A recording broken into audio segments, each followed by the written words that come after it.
Neno hili si hivyo. Mambo ni matatu. Ladies and gentlemen, Rigathi Gachagua will today address the Luo Nation. Nyinyi Wajaluo nyinyi mutaniambia. And for me, that address by Rigathi Gachagua, which will be delivered through Ramogi FM between 7 p.m. to 8 p.m. is significant, politically speaking. Wajaluo ni watu wazuri sana. Nyinyi mumesoma sana. Mumekula samaki, akili yenu iko juu zaidi. Na nyinyi mko na maprofesa na madaktari. Lakini mimi ni rafiki yenu. Nataka nimwambie nyinyi, huyu Kasongo ana shida huko kwenu vile alikuwa na shida hapa. Alikuja hapa akatudanganya na Biblia. Alikuwa anaiba nyimbo zetu. Alikuwa hata anaongea Kikuyu, akatuweka kwa box. Tukampatia kula milioni 4, akatupiga teke. Nyinyi Wajaluo, huyu Kasongo akimalizana na nyinyi mtakuja kuniambia. Juzi ameiba hoteli ya Rafael Tuju, Mjaluo kutoka huko Siaya. Jana usiku Rafael Tuju ametekwa nyara, wanataka kumuua. Sasa niulize nyinyi Wajaluo, huyu Kasongo ameumiza watu ya mlima mkiona? Sisi tumempatia kula milioni 4, nyinyi mundu kwa kula 1.5. Mkipatia ya kula atakuja kuumiza nyinyi. Amemaliza ODM, amemaliza biashara yenu na nyinyi mnacheza na yeye. Sisi naibia nyinyi siri tu. What you do with the information is up to you. Because the Luo Nation will find an opportunity to ask Rigathi Gachagua several questions. The people of Luo Nyanza, the time has come for you to make a conscious decision to be part of Kenya and engage in the politics of prosperity and development because you deserve development. Na raisi, sisi tunakuanga na huzuni sana. Hawa jamii ya Wajaluo akili yao iko sawa kabisa. Wamekula vitabu sawa sawa. Kiingereza iko sawa.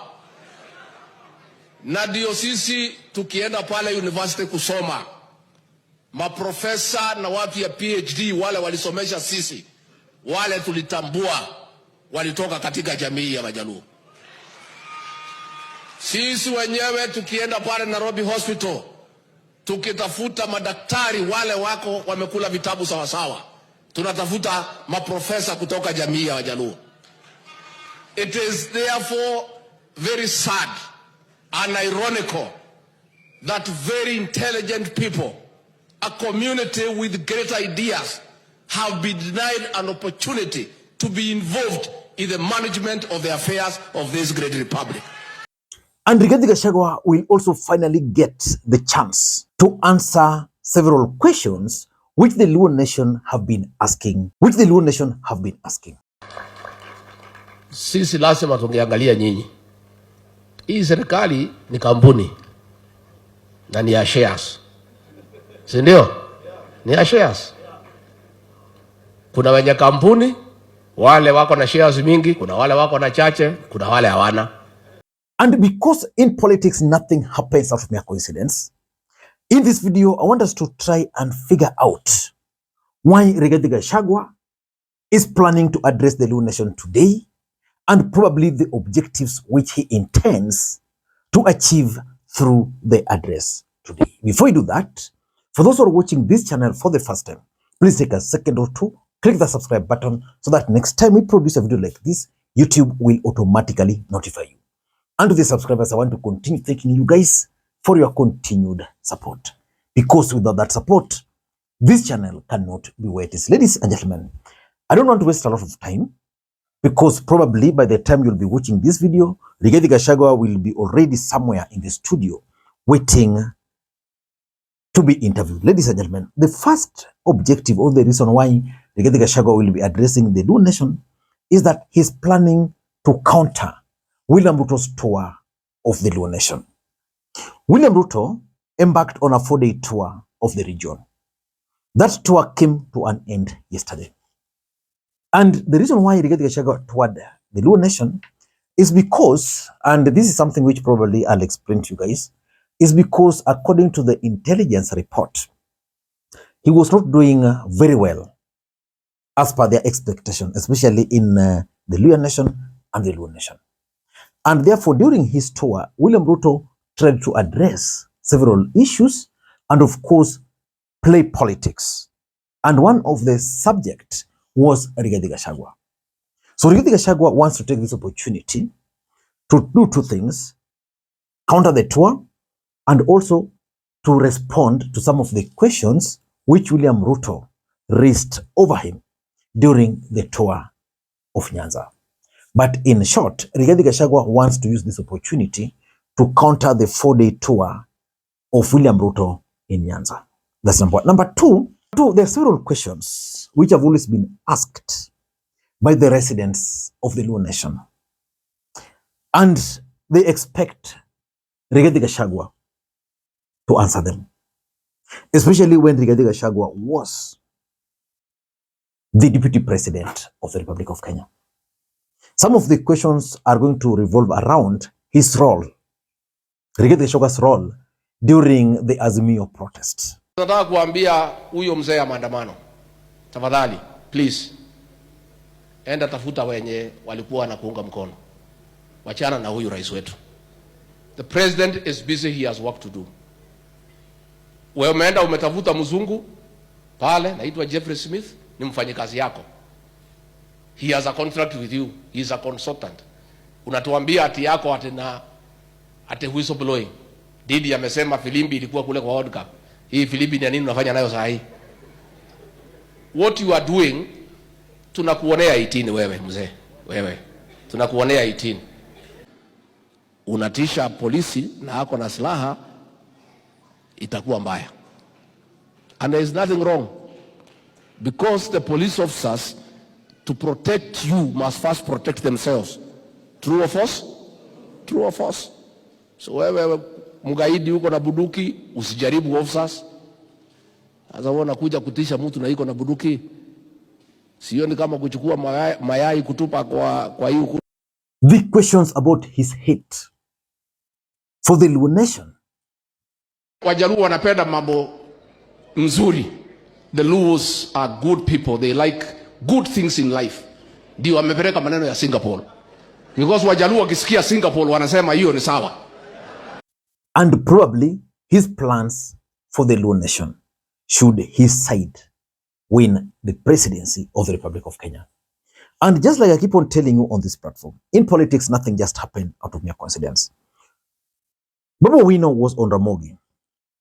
It can't be coincidence that Gachagua is also on Ramogi FM. So let us wait and see how Rigathi Gachagua is going to address some of the questions which is going to be asked.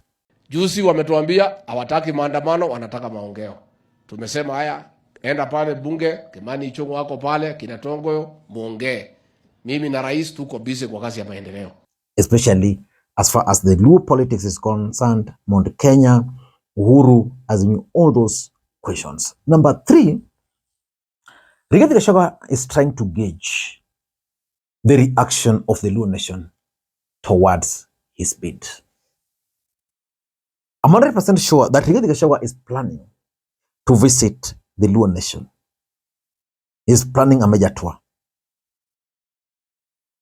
So the idea of going to the radio station is to expose himself so that the Luo Nation will know that he is existing, and of course he will be able to address some of the questions, and importantly, he will be able to gauge the reaction. For example, his relationship with Raila Odinga. Why he has failed to attend the burial of Raila Odinga. Why he failed to attend the burial of Raila Odinga up to now. So many questions. So we'll be able to gauge why he was at the forefront during the Azimio, the Sufuria movement, being the one who was tasked with dealing with Azimio protests. Remember, at some point, he would wake up very early in the morning just to go and deal with Azimio supporters. And when you talk of Azimio, during that time, William Ruto and Rigathi were trying so hard to isolate the Luo Nation. And they were trying to make those protests about the Luo Nation. So all those questions he's likely to be asked, and he's going to gauge the reaction, especially if he answers them in a particular manner. How are the people going to react? Number 4, Rigathi is a very shrewd politician. This is part of his strategy of maintaining visibility. If there's one thing which Rigathi Gachagua has actually managed so far, is to maintain visibility. Rigathi Gachagua was impeached. It was expected that after the impeachment, he was going to ride on that limelight a bit, then disappear.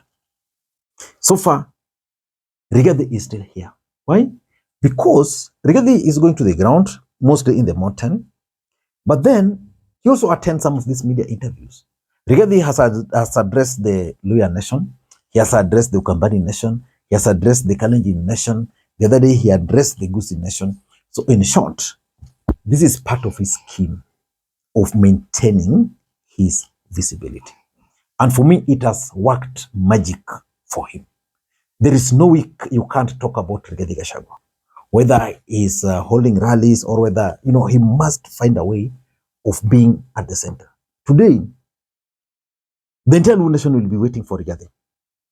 The government will be waiting for Rigathi. I'm sure even the opposition will be waiting for Rigathi Gachagua. And lastly, 2027 politics. I think the campaigns have already begun and the political players are moving around. I know for sure that if elections were held today, Rigathi Gachagua will not get votes from the Luo Nation. That will not happen.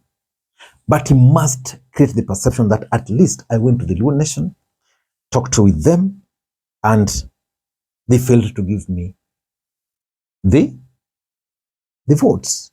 So all these things we are seeing, all those are part and parcel of 2027 political schemes.